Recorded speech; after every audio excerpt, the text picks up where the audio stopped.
Hello বন্ধুরা, আসসালামু আলাইকুম। কেমন আছেন সবাই? শামুস কিচেনে আরও একবার আপনাদের স্বাগত জানাই। তো আজকে আমি একটা ভর্তা রেসিপি আপনাদের সাথে শেয়ার করব। তো আমি এখানে কিছু কচু নিয়েছি। আমাদের উত্তরবঙ্গে আমরা কিন্তু এটাকে মুথি কচু বলে থাকি। তো অনেকেই কিন্তু এটাকে গাঁটি কচু বলে। তো যে যাই বলুক না কেন, জিনিস কিন্তু একই আর খেতে কিন্তু দারুণ। তো আজকে আমি ভর্তা করব। তো সেই রেসিপিটাই আপনাদের সাথে শেয়ার করব। তো এই ভর্তাটা খেতে কিন্তু অসাধারণ হয়ে থাকে।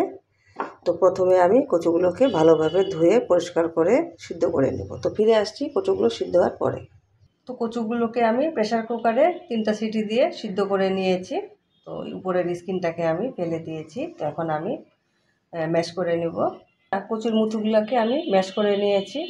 আর এখানে আমি কয়েকটা শুকনো মরিচ নিয়েছি, ভেজে নিয়েছি। তো এখন আমি সামান্য পরিমাণে লবণ দিয়ে মরিচটাকে ভেঙে নেব, মানে গুঁড়ো করে নেব। তো মরিচটাকেও আমি গুঁড়ো করে নিয়েছি। এখানে আমি পেঁয়াজ নিয়ে নিয়েছি। তো পেঁয়াজটাও আমি মিশিয়ে নিব।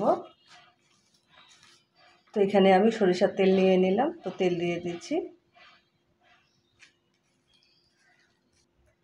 তো এখন আমি মিশিয়ে নেব। আর কচুগুলো সিদ্ধ করলে জানেন তো কচু থেকে কিন্তু একটু আঠা আঠা হয়। তো এই ভর্তাটা খেতে কিন্তু খুবই মজার হয়ে থাকে। আপনারা যদি বানিয়ে না খেয়ে থাকেন, একবার হলেও এভাবে বানিয়ে খাবেন। এটা কিন্তু গরম ভাতের সাথে খুবই ভালো লাগে খেতে। তো বন্ধুরা, আমার কিন্তু ভর্তাটা মাখানো হয়ে গেছে। তো আমি এখন একটা প্লেটের মধ্যে তুলে নেব। তো বন্ধুরা, আজকের এই ভর্তার রেসিপি কেমন লাগলো অবশ্যই কমেন্ট করে জানাবেন। এরকম ভর্তা থাকলে গরম ভাতের সাথে কিন্তু একদম জমে যায়। তো আপনারা একবার হলেও এভাবে বানিয়ে খাবেন।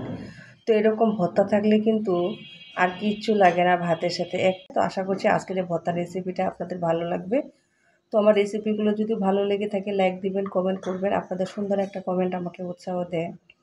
তো এরকম মজার মজার সহজ রেসিপি পেতে আমার চ্যানেলটিকে সাবস্ক্রাইব করে আমার পাশে থাকবেন। সবাই ভালো থাকবেন। আসসালামু আলাইকুম।